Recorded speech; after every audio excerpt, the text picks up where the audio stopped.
Episode 59. From the world's tallest peaks to the depths of the ocean, adventurer and explorer, Victor Vescovo.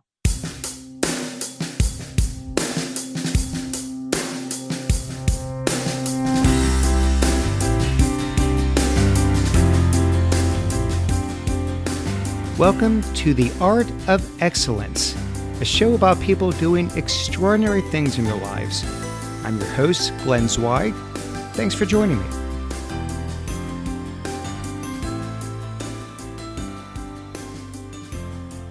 My guest today is Victor Vescovo.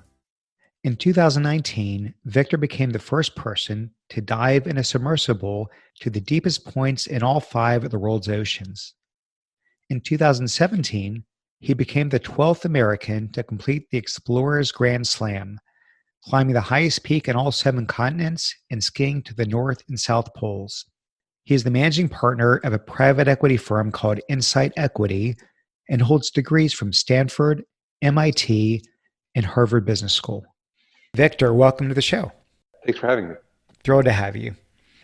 So I want to start with what might have been your very first adventure.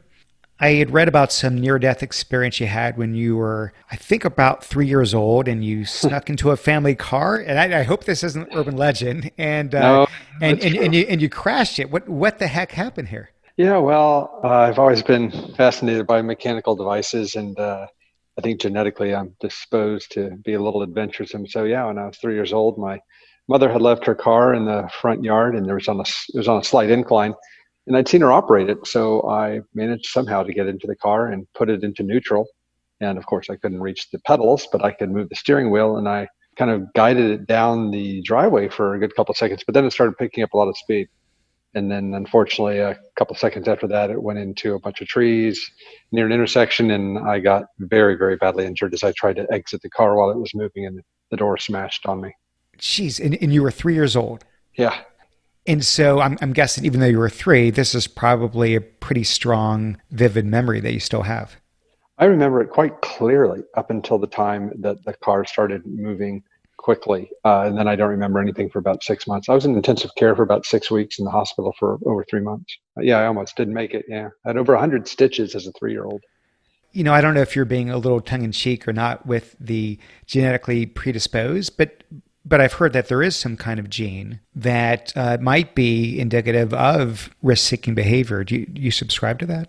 Yeah, actually, my expedition doctor that was with me on a couple of the legs of the Five Deeps expedition, Glenn Singelman, who's a wingsuit expert, he has done a lot of research on this, and he's convinced, and he convinced me that, yeah, that there are genetic things we have, that you can have certain copies of this gene that makes you predisposed to seek novel experiences or things like that. And I think he said you can have up to 11 copies of it. And he's pretty sure that both he and I have all 11 copies. So we have this predisposition to do these things. You know, mountain climbing or skydiving or driving quickly, you know, all these things that are things that I do. So, Victor, you don't go to Stanford and MIT and Harvard Business School without being pretty driven. So I'm going to take it you were pretty ambitious as a kid too? A little bit, but not really. I like to half jokingly say, you know, with respect to the places I went to school, I test really well. And my parents put me into an institution that was very academically rigorous, but I've always been very bookish. And I remember reading stacks of books, even as a young man. I just assimilate information really quickly. And if you have a pretty good memory and you're pretty analytical, hey, you can do pretty well in school. So it wasn't like I was just driven like I understand some people are, but for me, it was just more about exploration, just wanting to do things and wanting to be good at school or climbing or anything else, just a desire to be good at something. Well, was there any kind of grand plan? Like, did you know where you were headed, or was it more just chasing curiosity and stacking up degrees in areas that were of interest to you? Yeah, I think I learned early on that, you know, you can make plans, but things will never really go exactly the way you think they are in life. But I always loved having options. And so I tried to do the best I could in school. And then when I got my first job, I liked to have a opportunity that would allow me to go in many different directions. So I started out in management consulting, and then I did investment banking for a while. And those provided great skill sets. So when I was young, I think I got some good advice to just build a really good skill set. And from there, opportunities surfaced, and I kind of approached them and executed them and just saw where they would lead, while at the same time doing things on the side on adventures or military service or things of that nature that made me happy. Have you heard the famous Mike Tyson quote? Everyone's got a plan until you get punched in the face. Yeah. Or as John Lennon said, life is what happens while you're making plans. Yes, that's one of my favorites too. You spent, I think, 20 years as a U.S. Navy Reserve Intelligence Officer. Yeah. Help me out here. Were you a spy? No, not exactly. What happened there was, while I was a civilian, I was working for Lehman Brothers, and there was an opportunity to work in Saudi Arabia. But part of the conditions of the job was that I had to learn Arabic. And I had an intensive tutor for quite some time before I went over there. And I was over there for about a year and a half. So I ended up speaking Arabic pretty well. And I already spoke French and German. So when I came back and I was in business school, I got approached by the US Navy, and they told me they had a special program for people like me with my skill set. And they commissioned me as a naval intelligence officer to serve as a reserve officer, looking initially at targeting and operational orders and stuff like that. And so I did that. It was a great career. But yeah, I had a security clearance and all that. And I traveled around the world, worked on the USS Nimitz and the USS Blue Ridge, the command ship. And then did that for about 10 years. And then 9/11 happened. And when 9/11 happened, yeah, they mobilized me within a week. And I was gone for a year and a half. And they cross-trained me into counterterrorism. So I did that for about 5 or 6 years. And I retired after 20 years as a commander. Well, when you're done with this interview, I think we'll learn that you will have led maybe about 4 or 5 normal human lives. Well, I always thought that was the objective, right? Is to try and live as maximally as we can and make use of this precious time that we're given, because it goes quickly. Speaking of precious time and making use of it, Victor, you're the 12th American to have completed what's known as the Explorer's Grand Slam. And that is climbing the tallest mountain on every continent and then skiing 60 miles or so to the North and South Poles. What was the motivation behind that goal? It's pretty audacious. Well, I didn't set out with that as a goal, as some people do. Instead, when I was in my very early 20s, I had some spare time. So I just went to East Africa to go on photo safari.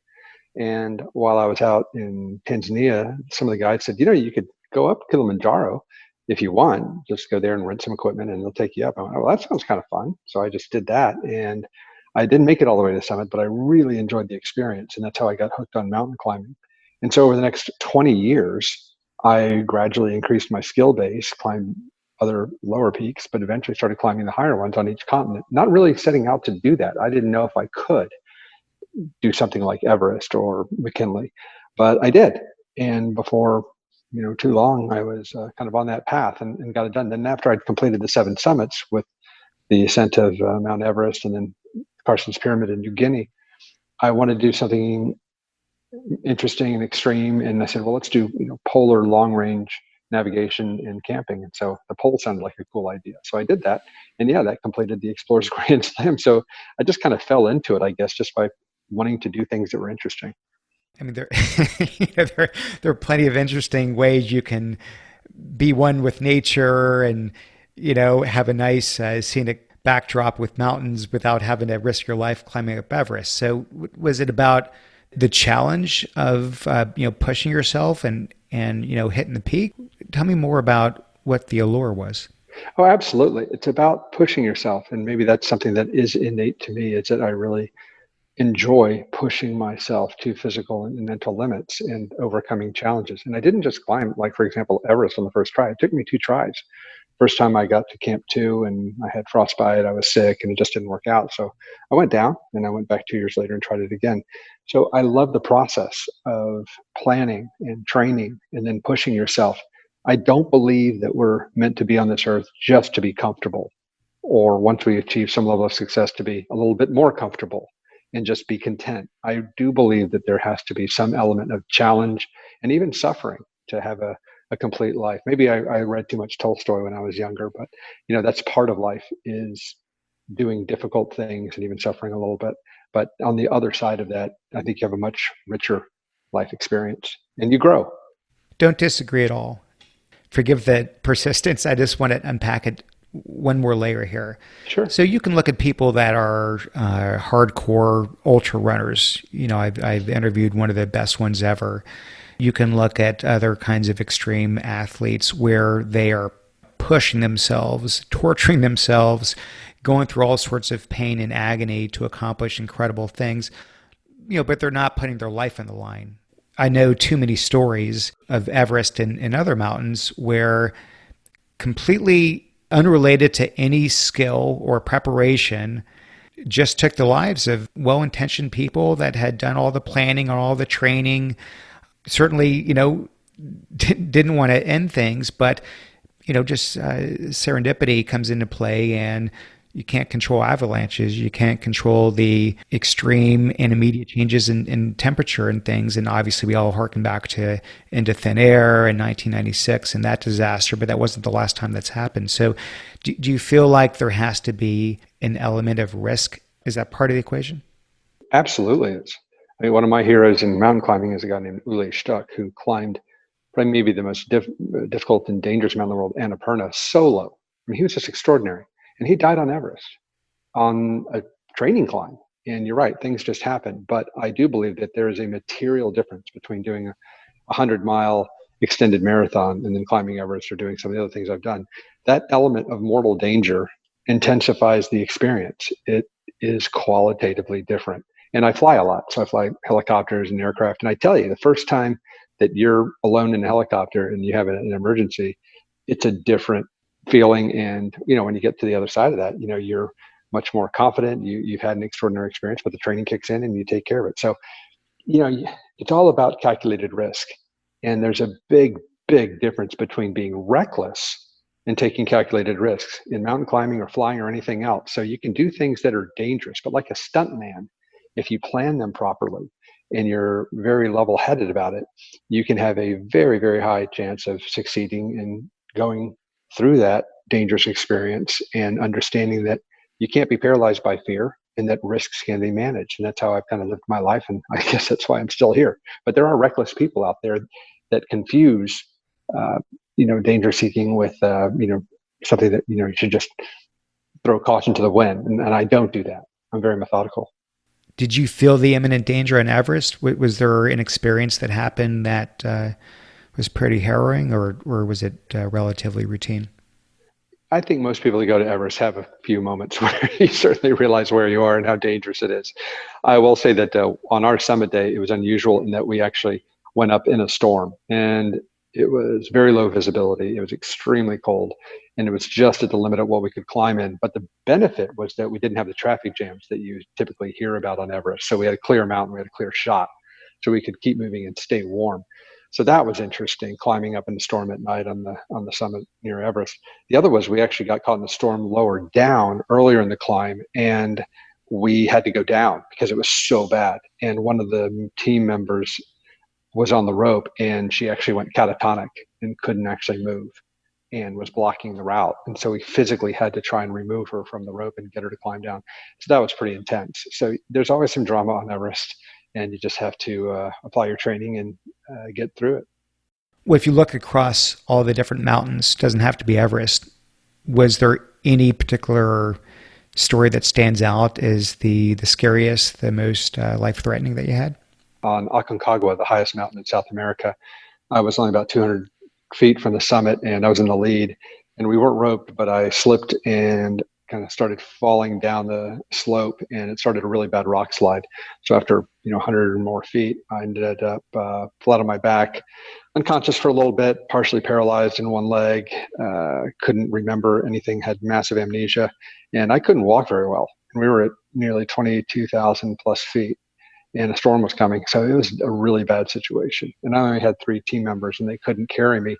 So they were actually discussing, thinking I couldn't understand what they were saying, but I could, about what they were going to do with me, that they were actually going to probably have to leave me there and try and come back tomorrow morning and see if I was still around.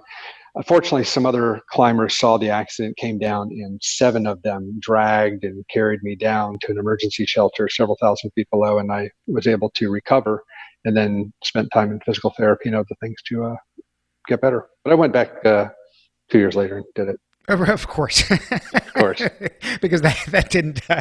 I'm not a very religious person, but if I were, right, the powers that be are sending you all sorts of signals, and it's like, thanks, I'll try again. Look, I mean, kidding aside, I mean, you sort of owe your life to these people that carried you down because they're Yeah. putting themselves in more danger as well. No, no, absolutely right. It was a team of four French climbers that saw it.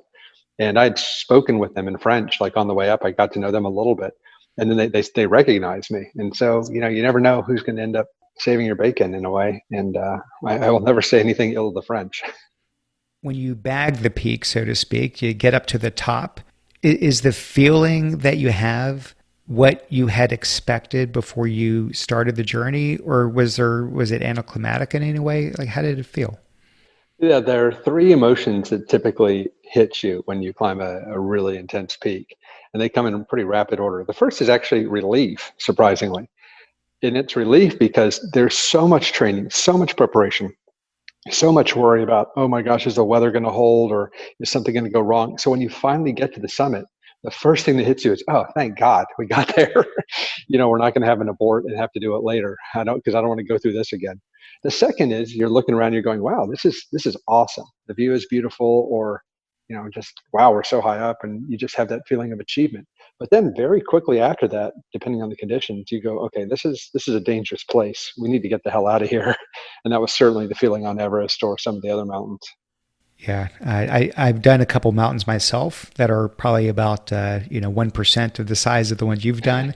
But I remember the instructor we had said, "Remember, class, that getting to the top is optional." Yeah, So yeah. It's the same in submarine diving. Your ascents have to match your descents. It's the same in mountain climbing. yeah, It only yeah, it yeah. only counts if you come down. So when you're doing the tallest of these, you've got, of course, just the raw physicality of climbing. Like Everest, you're climbing, I think, for 2 months straight, Yeah. up and down, up and down. Of course, the frigid sub-zero temperatures, the oxygen deprivation. If you think about all the different elements, what was the hardest part that you had to overcome? It's funny. A couple of friends of mine in the Navy, they were SEALs, and the way that they broke people in SEAL selection training was cold. They say there's one thing that gets deep into the root of your brain that makes you want to quit, and it's cold. And that's what you remember and you feel. And that same on the polar expeditions, especially the North Pole, where we got down to like -40. Just being cold all the time and never getting warm just wears you down. I mean, it is a torture technique that they use to break people. I think that would do it for me. Yeah, I remember, when we did the North Pole expedition, it was about 6 or 7 days, and you never got warm for that long, and everything revolves around ice and cold, and it's it's an amazing experience when you look back on it. But while you're doing it, oh my gosh, it's just such a physical torture in a way. But when you go through that, everything else seems pretty easy in a way. Like when people say they're cold going to a football game in a stadium, or it's 10 degrees, whatever, you just brush it off. That's one of the nice things about having some of the experiences that I've had. They've been so extreme, and some of them have been so difficult that the things that happen in ordinary life don't really phase me at all. Hmm. So when I think of things like, the sills breaking someone, and elements like temperature being one of the hardest obstacles, I think of this being more mental. Is that the case? I mean, not to in any way take aside from the physical accomplishment of it, but at the end of the day, it was just much more of a mental accomplishment than it Oh, was. absolutely. Yeah, it's very much mental, even going down to something as intense as like almost your soul, because at a certain point your body kind of gives up on you, saying, okay, you're going to go through with this horrible experience. And then it starts getting at your mind. But you have to be very driven just to overcome your physicality and the exhaustion and the why am I here kind of thing, and just have something in yourself that no matter what, you're going to keep pushing on. And that's what they're looking for in SEALs. You're looking for the people that way past the point where your body says, I'm done, or even your brain says you're done. There's some spark in you that says, I'd rather die than give up, kind of thing. And that's what they're testing for. And I've seen that in a lot of mountaineers. And, day to day life doesn't have to be that extreme. But I think that's one of the truly beautiful things about human beings is that we have this ability to draw this incredible strength to overcome our bodies and our minds to do extraordinary things. Our minds control our reality. So I get that you didn't seek out from day one to do this Explorer's Grand Slam. It sort of just started one mountain at a time, and the next mountain, and then all of a sudden, all right, I've done all the mountains. Let me do the pulls. Now I've done the pulls. So you finish this. You get the Explorer's Grand Slam under your belt, and are you just immediately drawn to, okay, what's next? I've done the mountains. Let me look at the oceans. Yeah, I got pretty intensive back into flying for a year or two. I didn't know how to fly helicopters. I always wanted to do that, so I did that. But then I was looking for another challenge. And, I'm getting a little bit older, and mountain climbing is a young man's game in many respects. And I'd had a little too many close calls. So I'd say, yeah, what's something that's still incredibly challenging that I think would be fun to do? And I did some research and discovered, to my shock, that no one had been to the bottom of 4 of the world's 5 oceans. I thought that's ridiculous. At that time, it was like the year 2016, and no one had been there. And Richard Branson, with his 5 Dives project, had tried to do it, but they chose some technology that wasn't quite mature enough, and it didn't work out. But I said, well, wait a second. We've been at the bottom of the Mariana Trench, so you can go down to the deepest point. So how come no one's ever gone to the other 4? Why, what would it take? So the businessman in me, started drawing up kind of the business case. What kind of resources? What kind of time? That kind of thing. And in many respects, it kind of became my little startup, with the product being going to the bottom of all 5 of the world's oceans and creating a submersible that had never existed before, that would be the most advanced of its kind ever, that could reliably and repeatedly go to the bottom of the ocean. And so that became my little project. It wasn't as physically punishing, of course, as mountain climbing, but mentally, financially, and organizationally, far more complex. So it's a different kind of challenge that rhymed with mountain climbing. And it was a wonderful symmetry from going up to going down. Well, I want to talk about this undertaking, because my understanding, you'd have a crew of a couple hundred. This would be 4 years of development in the making, millions and millions, maybe tens of millions of dollars. It almost sounds like a tech startup. It was. And yeah, the product was getting to the bottom and making this incredible system, not just the submarine, but the ship, the sonar, and also the trained crew.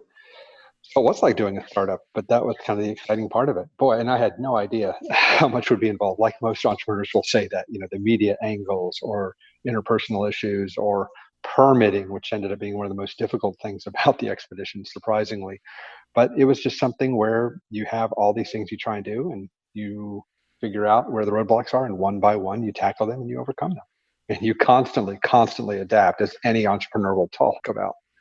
On a side note, during all of this, you had become a private equity investor, and you're investing in a lot of tech. So you've certainly approached it from an investor's perspective. You had done banking and consulting before, so you had the finance angle and the strategy angle, but you had never been really an entrepreneur, so to speak. And so this was, I think, just in terms of building this organization, and as you say, building something that could ultimately accomplish what no one has before. This wasn't a trivial matter at all. Right. Well, fortunately, it wasn't like a normal startup where I had to get customers and I had to, build profitability or something like that. It was a little bit more technical. It was more like, you're a senior guy at, IBM, and you've been given the job of, okay, you need to develop this new product, and here's a pot of money, go do it. A little bit easier than doing a pure startup trying to build a business from scratch. And that I had done before within private equity, of developing projects, doing risk mitigation, recruiting the team, that type of thing. So I think I was really well trained in my job and in my schooling to undertake this objective. And I was fortunate that the nature of the project was very fascinating to a lot of very, very good people. So I attracted some of the best people in the world to do the certain aspects of it that needed to be done. And when you have great people that are energized and want to do it, it does make it a heck of a lot easier. So can you share a little bit about the technical challenge here? I think it was some kind of spherical titanium capsule. I mean, first of all, do you call James Cameron and say, "Hey, James, let me introduce myself. I'd like to do this too. Can you share your designs with me?" Or did you have to start from scratch? No, actually, that's sort of what my plan was. I said, okay, James Cameron went down in 2012, so he obviously built a submarine that could go down to the bottom. So why don't I just use that? He had donated it to the Woods Hole Institution, so it wasn't his anymore. So I didn't contact Mr. Cameron, but I did contact Woods Hole. I said, can I come see the sub? I'm thinking about buying it, refurbishing, and just using that. And they kind of hemmed and hawed, but eventually I went out there and I saw it. But unfortunately, the submarine was in very poor condition. It did one dive to the bottom of the Challenger Deep, and it never dove again. So the battery system was pretty difficult. It was only a one-person submersible that was very difficult to get in and out of. It was made of steel and all sorts of things. So they dissuaded me from that, and they were right. And they said, Victor, you'll spend just as much, if not more, refurbishing this, but you could build something better with new technology. It could maybe do two people, et cetera. And so I went down that path instead. And that's when I contacted Triton Submarines, who was one of the world's leaders in commercial submarine construction. And we started some discussions about what would be possible. But yeah, my first attempt was actually to use the existing technology. But like so many people in tech, you find out sometimes it's better to go with clean sheet. Along that journey, along that development path, were there times where it felt like you sort of hit a wall and it wasn't going to happen? Or did it always feel like you were making progress and you were getting closer to something that could withstand those kind of pressures? No, we definitely had a point where we hit the wall. But before that, there were so many discussions about what technology to use. For example, Triton, they were obsessed. They wanted to use a glass sphere. And theoretically, glass could withstand full ocean depth or 16,000 psi. And that is the big difference. If you're going into space, you're going from 1 atmosphere of pressure to 0. And then when you get up there, there's nothing there. There's nothing that can contaminate or harm your space vehicle. And communications are great because you just use radio. When you go into deep ocean, you're going from 1 atmosphere to 1,100 atmospheres.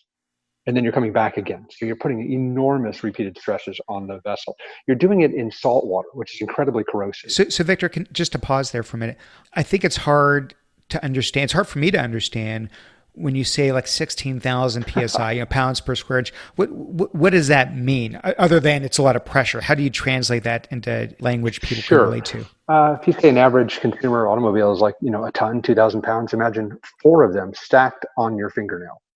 Or the other way we do it is if you put the entire submarine in a big pool of water, the amount of pressure on the whole submarine is equivalent to the weight of 3 Nimitz-class aircraft carriers. Yeah, it's a lot of pressure. It's an intense amount of pressure. So you have that. You have the saltwater corrosion capability that also shorts out electronics. And then there's comms. There's no radio. It doesn't penetrate water. So we actually have to use sound waves. So when we're at the bottom of the ocean, it takes 7 seconds each way for messages to get transmitted. So you add all that up together, and it's no surprise that before we did our expedition, only 3 people had been to the bottom of the Challenger Deep, whereas I think more than 15 people had walked on the moon. It's just a much more difficult physical problem to get down to the bottom of the ocean.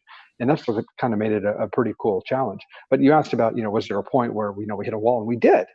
After we did a lot of sea trials, we had a lot of things that went wrong. We fixed a lot of things. But when we tried to do our first dive to the bottom of the first ocean, the Atlantic, off the coast of Puerto Rico, the manipulator arm had fallen off because of a loose bolt, this, that, and the other.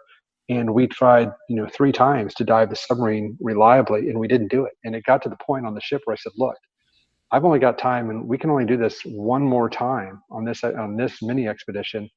And you know what? If we can't fix the sub and get down to the bottom of the Atlantic, I don't know anymore, guys. Something's fundamentally wrong. We just cannot perform and get this thing reliable.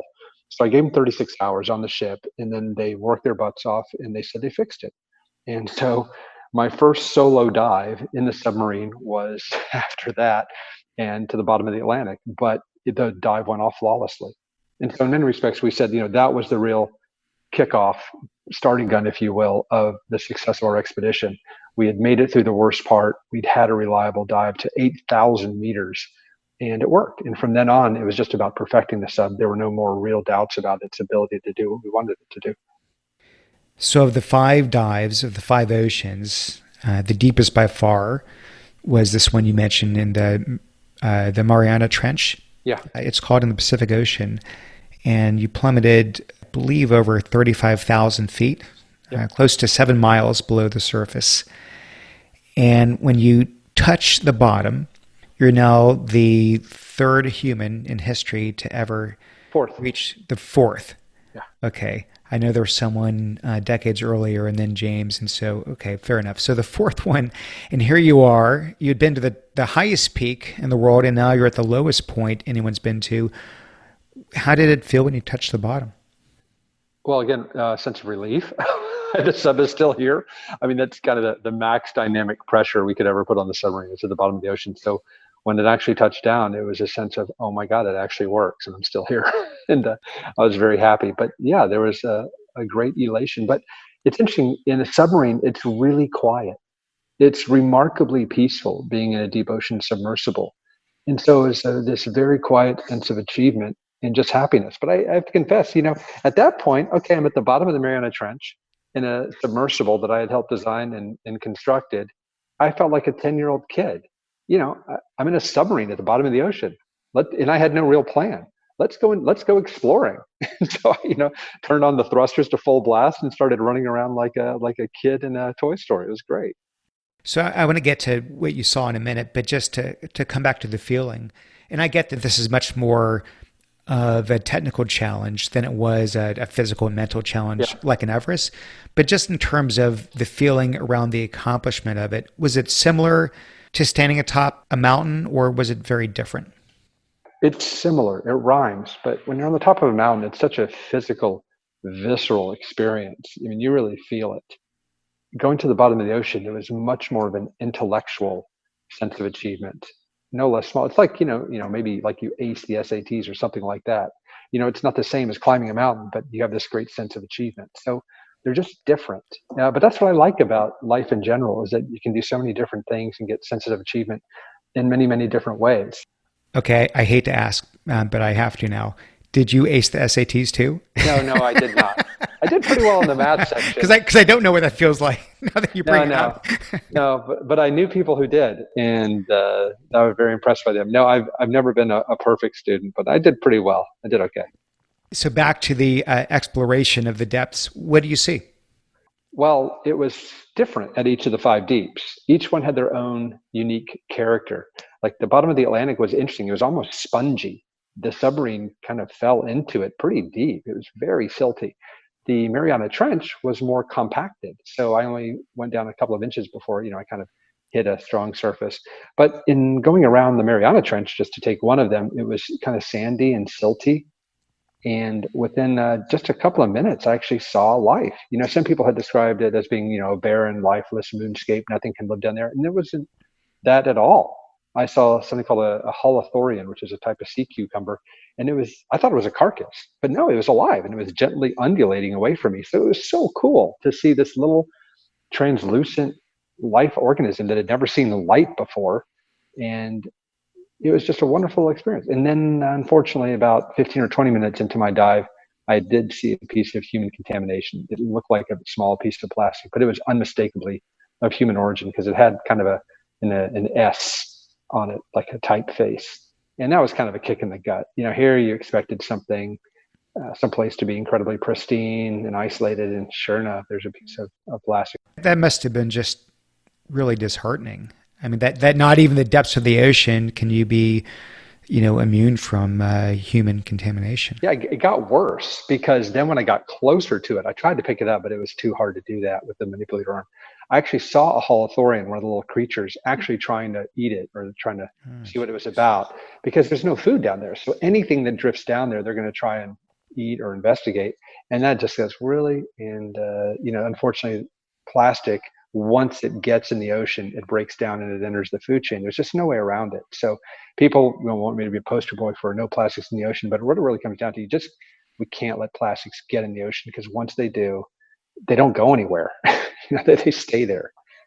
It's not easy to hear, but if nothing else, hopefully it awakens a few more people out there to just how far and wide human interference can go.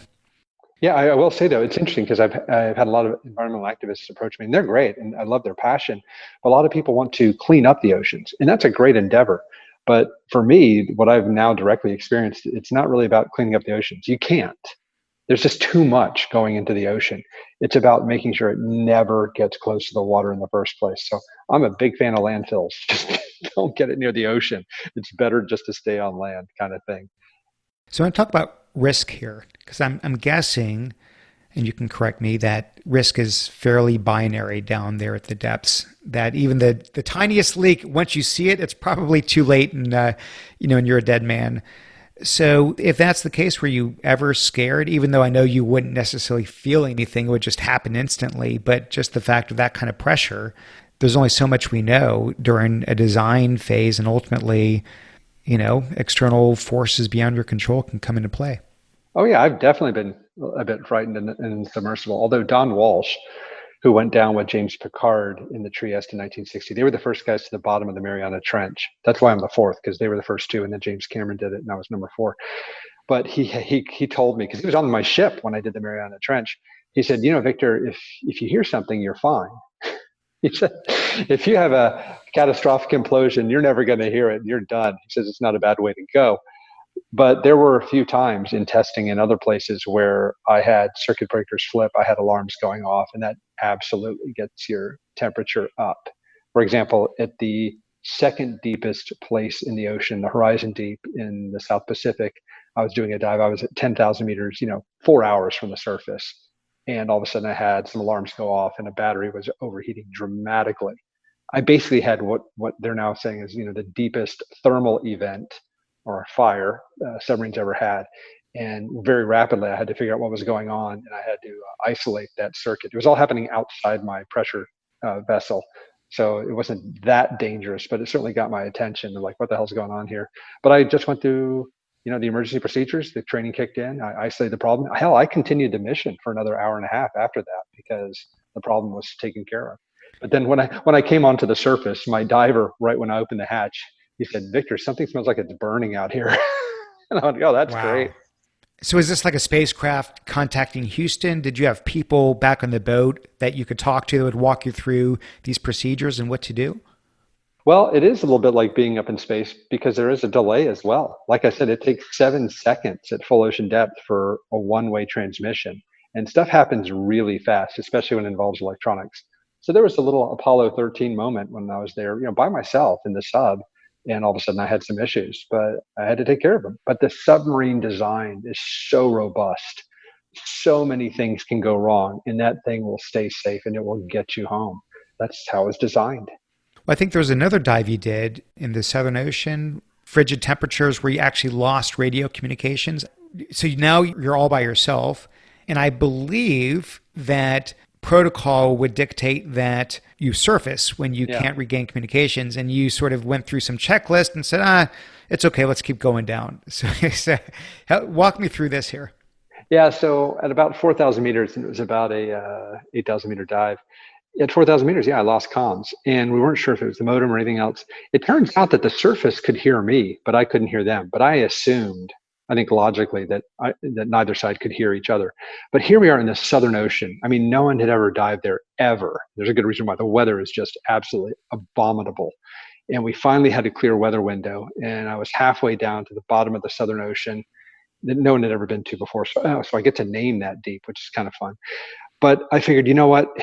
I don't know when I'm going to get a chance to come back down here. Everything about the sub is going well, except for the comms. So yeah, I'm going to keep going down. Now, what I didn't know is that they couldn't hear me on the surface. And so I just stopped transmitting my condition to them. So they didn't know what was going on. So they were freaking out. So I knew I was probably torturing them because they, didn't know if the submarine had imploded or what was going on. But I had to go forward with the mission.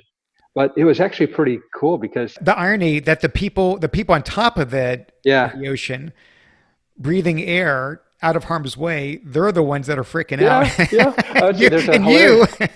Yeah, for me, I'm like going, I got a great sub. So I'm not kidding. So the guys upstairs, they were, freaking out. They were just waiting breathlessly for me to transmit to say I was okay. I was down there in the sub rocking out. I was playing rock and roll because, why not? I'm not talking to anybody and I'm in a submarine going to the bottom of the ocean. So I was having a great time.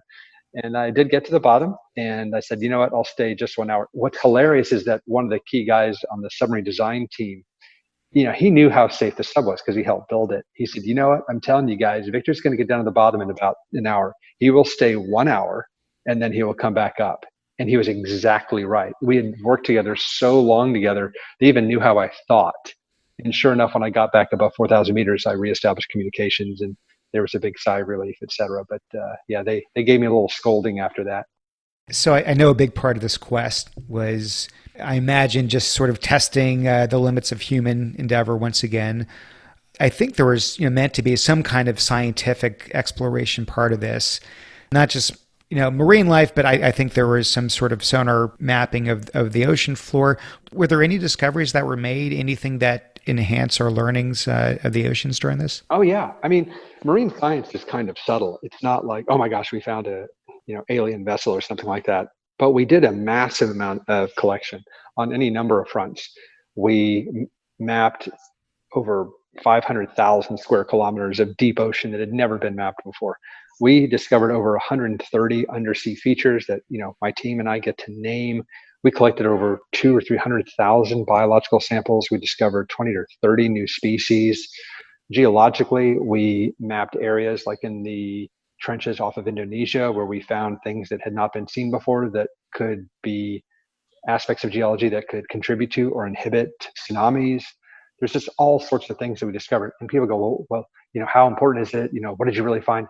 We don't know yet. We're still analyzing the data. And sometimes in science, you don't collect anything that's directly practical, but that's what science is about. You just do a massive collection effort, and then maybe you find something interesting. For all I know, we found some species or some viruses in the water that we collected that are going to be completely unique. We just don't know.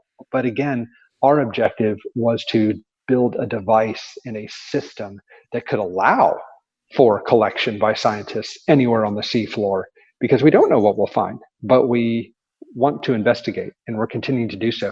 In a week, I'm going to be back at the Mariana Trench, and we're going to continue our diving program into areas that have never been visited by humans, and see what else we can find. And you have an extra seat, right? Yeah, I've got 2 seats. So now these days, I always take down a scientist or someone who would be very interesting. Like I'm going to take down the first journalist to the bottom of the ocean. I know where you're going. Yes, I accept. I think this counts as journalism, pseudo journalism. So just let me know the dates. I am there. I am there. Thank you for the offer. I gladly accept. Yeah. Great. Victor, I'm going to talk about fear. You've flown and still fly high performance jets, helicopters. You've climbed Mount Everest. You've subjected yourself to extreme bone crushing pressure underwater. How do you train your mind, if you will, to control fear? Do you control it? Do you embrace it? I mean, what do you do when you're pursuing these life-threatening activities? I certainly don't embrace it, because I think if you embrace fear, that it can take control of you. But I've always subscribed to the notion, fear is an emotion like any other, and it can be controlled. My favorite science fiction novel of all time is Dune by Frank Herbert, and anyone who's familiar with that book knows that there's actually a quite famous passage that deals a little saying about dealing with fear. And it's a wonderful quotation that fear is just this thing that is very useful to human beings because it's a great alert system and it can focus us. But for heaven's sake, you cannot let it control you, because fear can lead to panic, and panic can lead to disaster. So for me, it's all about controlling fear. And I think that's what you do a lot in the military, particularly for combat soldiers. They just go through over and over again muscle memory, so that when really scary things happen, that you've heard it so many times in movies or biographies, the training kicks in and you just do what you need to do. And the same thing happens in flying or mountain climbing or anything else. I think that you can train your mind to recognize fearful situations, but not let it paralyze you, and certainly not to irrationally guide your actions. Flying an aircraft, especially a jet aircraft, is the best example of that. I mean, so many times we go through situations where, okay, you're flying along and then the instructor, surprises you. Oh, you've got a dual engine failure. And the alarms are blaring and all this type of thing. And literally what you're trained to do is just to literally stop for a second and just sit back and go, okay, what's going on? And then methodically going through the checklist, solving the problem, and flying the aircraft. And you do that 100 times. And yeah, if a fearful condition comes up, and you react in a different way than someone that's not trained. And is it one of these things where it just takes having done enough activities and worked through emergency scenarios and recovered to start to feel that degree of confidence, I guess, that it's likely ultimately to be okay, even though rationally, intellectually, it might not be, once again, right? Plenty of people have died on these mountains. Well, it's mountains or combat. Not that I've ever been in combat, but you read story after story that, the first time, young lads go into combat, it's very scary, and they often don't know what they're doing. But then you have the veterans who've done it over and over again, and it's a different character, and they respond differently. And it's the same thing in mountain climbing or flying. And you can train yourself to be more effective that way. So you look back and reflect over these, again, multiple lives that you've led. And we didn't even talk about, career and work and everything you've done there as well. But if you had to think back and point to something that you're most proud of, what would it be? I think for me personally, I'm most proud that I've always maintained my curiosity, and I've never let myself, wallow in just being content or sufficing.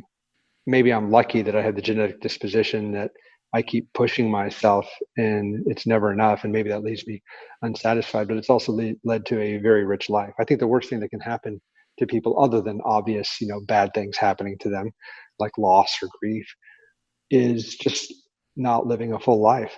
Because I think, by the time you get much older, you want to look back and say, yeah, I did say yes a lot of the times. I did push myself. And that's a rich life, because who knows, but we only get to do this once, I think. And so might as well make the best use of it. And I think I'll be happy when I'm 80 years old and I look back on my life, because I don't want to have regrets. Hmm. So where do you think your curiosity is taking you to next? What have you not done that's still on the list? Oh, I have to go into space. Really? Oh, yeah. And I think, fortunately, there's some people that are making that happen. So I'm looking forward to the next couple of years, hopefully buying a ticket like other people and going up into space. But there's also a lot of stuff we can still do in deep ocean exploration that I look forward to doing as well. So there's also some other things I have in the back of my mind that I won't talk about that involve other adventures. So yeah, I'm not going to stop. Well, I think there's a couple astronauts being suited up, getting ready to go up in Yeah. SpaceX. So maybe they can add a third person. Yeah. Well, I've already offered it Elon Musk that if he gives me a ride in his vehicle, I'll give him a ride in mine. It seems like a fair trade. Yeah, I do. I think it's great. I'd love to take him down. I admire him greatly. Victor, the name of this podcast is The Art of Excellence. I love to hear how my guests define that word excellence. What does it mean to you? Excellence is two things to me. One, it means never stopping to continuing to improve something or a process or anything like that. The second is just, is it effective and efficient? Those two things combined are wonderful things that human beings keep pushing themselves to do, to make something work really, really well, and not just resting on your laurels, but pushing it even further over time. Well, no surprise, an excellent response. This has been honestly just absolutely fascinating. What a rich and fulfilling and adventurous and rewarding life you lived. And I know it's probably only halfway over, but thank you so much, honestly, for taking the time out. And I know you're about to head out on another adventure, but thanks for doing this and spending the time with me. Really enjoyed it. No, thank you for having me. I really appreciate it.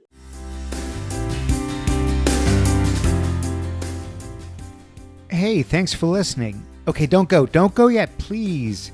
2 favors. I ask simply 2 favors. One, if you could please download the iTunes app. You could do it on your phone. You can do it on the computer. Take 60 seconds and leave a review. It means a lot. 2, you can find my episodes on several social media sites, Facebook, LinkedIn, Twitter. Find the one that you like the most. Find the one where you tend to have a lot of friends and followers. And if you could please either share it in the case of Facebook and LinkedIn, or retweet it on Twitter, that would mean the world to me. So those are the 2 asks I have. I love putting together this podcast. I hope you enjoy listening to it. Thank you so much, and I will see you again next time. Bye-bye.